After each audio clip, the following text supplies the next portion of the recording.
G'day guys, and welcome to the brand new APS News Bulletin. Now guys, the whole idea behind the APS News Bulletin is giving you the things and the facts of things that are happening and dropping every single week, and is giving you timely updates on things that are breaking and things that are changing as they're moving as well, giving you that really key up-to-date information to keep you well informed on your property investing journey. We're going to be doing this as a weekly fashion, guys, and just looking to bring you all that updated news as quickly as possible. Now, to kick off, guys, probably one of the biggest things that happened this week was the RBA getting back together. Now, they've brought out a new structure, a new regime. They used to run 11 meetings a year. The only month that they didn't used to run was a January. Every other month, they used to meet on the first Tuesday of the month and give their verdicts and give their decisions. Now, they've changed that, and under the new structure, they're doing 8 meetings a year now instead of the 11, and some of these are dropping like this month in the middle of the month as opposed to the start. So this is the first meeting under the new regime, the new structure, and it's going to be very interesting to watch how that plays out. The whole idea behind it was to give them more time between meetings to give, real, premise or need to get together that often to then give realistic sort of feedback on what they're seeing in the market as well. Drawing an article from Big Tim Lawless over there at CoreLogic, head of research over there, his article this week was rates on hold and the next move is likely to be down. Got some really good key points in here that I wanted to break down for you guys as well. Now, the RBA obviously kept their rates on hold, which didn't surprise many. But there's a lot of economists and whatnot out there predicting that the next rate movement is going to be down, not up. That is always a good thing for both consumer spending and consumer outlook to keep the economy strong. So we're seeing a good boost to confidence on that side of things. We're also seeing lower inflation that's coming across the board as well, and we're expecting that to continue to drop. And obviously that next rate movement being down, being either later this year or early next year. The close thing to watch on this thing is really going to be all around the inflation numbers and how they're moving. If they stay sticky, if they stay high, they probably will hold the trigger and leave it off as long as possible. If it does start to slide back down to where they want into that target band of the 2 to 3%, they'll undoubtedly be more likely to start pulling the trigger on some rate cuts. Now, higher services inflation remains a focus for the RBA. Beneath the headline result, which obviously that is inflation is lower and that they haven't moved them, which is obviously a good thing. It's clear that services inflation remains stubbornly high, he writes, reflecting a tighter labour market, which is continuing with trade wages growth and whatnot as well. Insurance and financial services is up 8.1% annually. Household costs, including rents, up 7.3% annually. New build prices up 5.1% annually. And utilities, so the cost of living, like your gas, water, electricity, all that sort of stuff as well, is up 8.4%. So those higher sort of services that we can't really control too much on our end is obviously increasing as well. Now, the RBA expects services inflation to decline, but only gradually. Hence why we're thinking that the inflation numbers will stay stubbornly high. Housing values also continuing to rise as well. So despite the high interest rate environment, housing values remain broadly resilient in most strong capital cities and regions as well. So still rising, still got that upward pressure due to all the things we've spoken about before, being very tight housing stock, very tight supply, and low build numbers, keeping the pressure on what is out there and available as well. Now, guys, just to wrap that up as well, the next RBA meeting is in the first week of May. So we've got 2 months, around about 6-7 weeks until the next one's out. So stay tuned for those results as they come back through. But just to recap on that, guys, as well, it's looking good. We aren't looking at interest rate increases. Again, a lot of people, myself included, Big Timmy here in this article as well, calling that the peak is here. I know we called this a few months ago as well. We actually called it late last year in the end of quarter review as well, end of year review.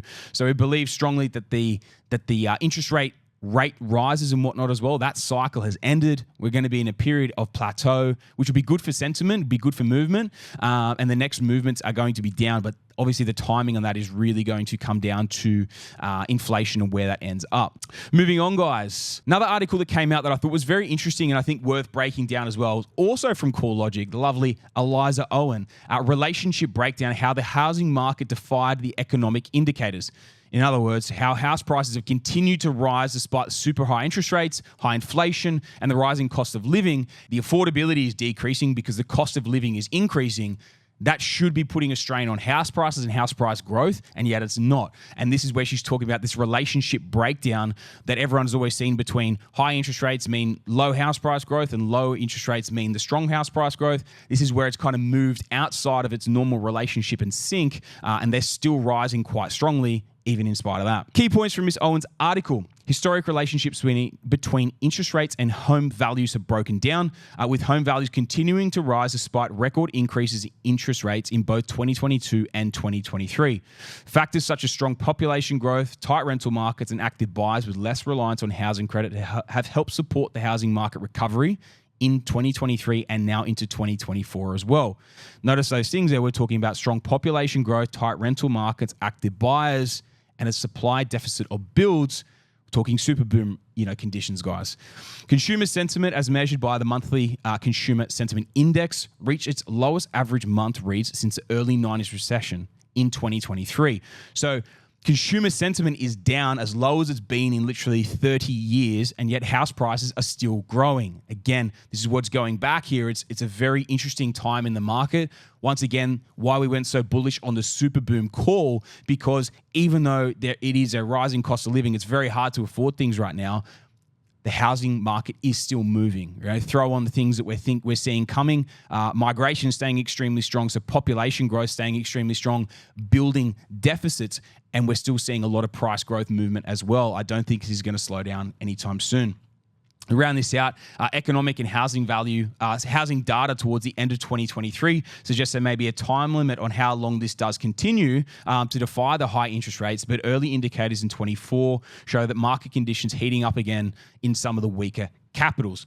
Once again, guys, if we recap on this side of things, in terms of that with the weaker capitals. I say the weaker capitals because they're more affordable. But what we saw happen so much during COVID and even post-COVID as well is a lot of people looking for affordable living options, both from a rental and a price point perspective, where they could move to these weaker capitals, where they could get more affordable housing, a better lifestyle, and still earn pretty much the same, if not the same income in those locations. So it doesn't surprise us at APS at all. We've been calling this for a long time. The affordability pain points remain very, very strong that we're seeing out there, and those more affordable markets have still got that fire under them and into them.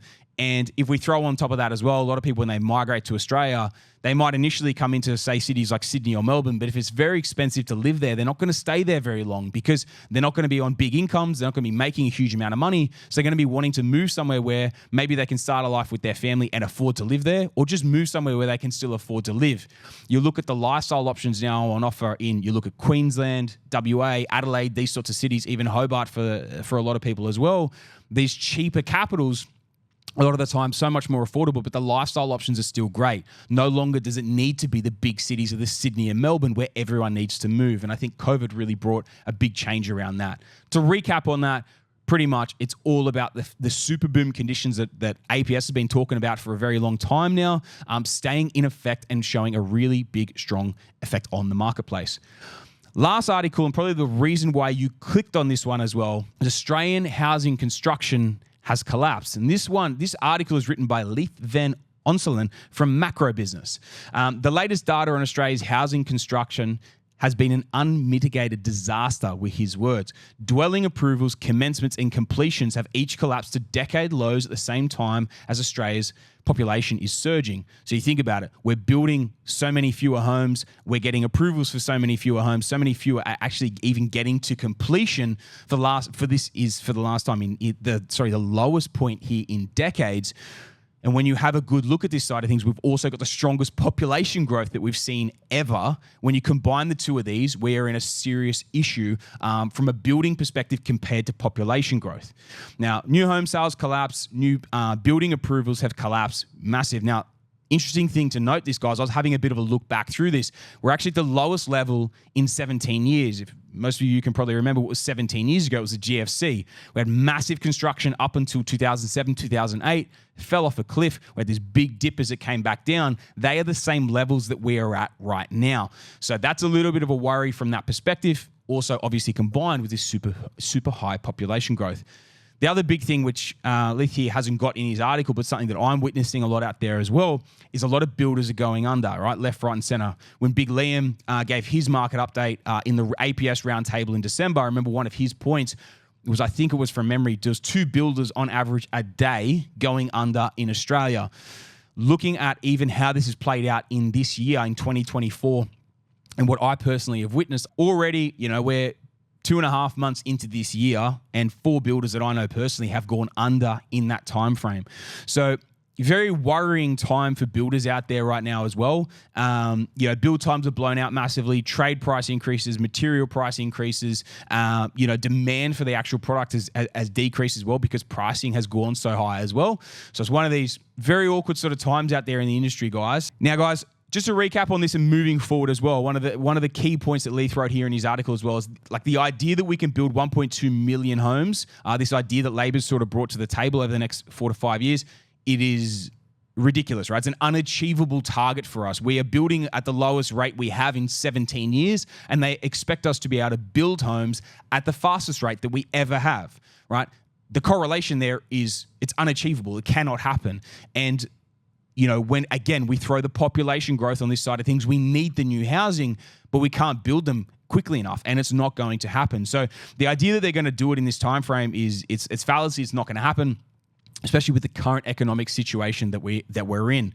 That's pretty much wrapping up his article. The way that I really see it as well, we need to incentivize private construction, so specifically private investors. One of the biggest trade-offs or the catch-22s on this thing as well, though, guys, is the more grants and whatnot that they might bring in from this side of things, the more demand goes into that product. And if there's only a limited amount that can be built anyway, it just makes it more and more expensive. So we're in a very, very tricky position and situation when it comes to the building environment right now.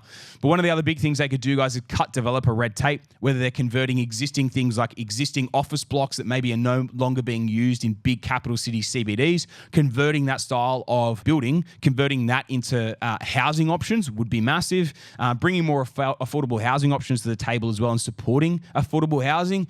But lastly, the only real solution to this problem is cutting immigration and cutting immigration back to a decent level. Now, if they don't do this, this situation is only going to worsen and get a lot worse before it gets any better anytime soon. For property investors, this isn't an issue for us. If anything, it's a good thing. If you already hold property, there's going to be more demand on property prices. There's going to be more demand on the rental market, and they're not going to catch up with the building of new homes if they keep immigration and population growth as high as it is. Now, as investors, this is good for us, right? But for the Australian economy and for the actual housing market from that side of things, it could push it into kind of unprecedented sort of territory. For people trying to get into the market, it will get harder and harder from that perspective. Again, guys, there's pros and cons. There's always winners and losers in all this sort of thing as well. So all I'm doing, guys, is summarizing what I'm reading out there and what I'm seeing, and then pretty much bringing it back to you guys to digest and implement as you see fit. But as always, there are always places worth buying in. There's always opportunities out there in the marketplace to take advantage of this stuff. And pretty much we just want to keep you as updated and informed as possible to make the best investing decisions that you can. Guys, that's a wrap from me. I hope you enjoyed the new APS Bulletin. If you did, make sure you write in and you let us know. If no one likes it, I'm never going to do it again. So make sure if you enjoyed it, you write in and let us know. Until next week, guys, that's another Scouting Australia podcast.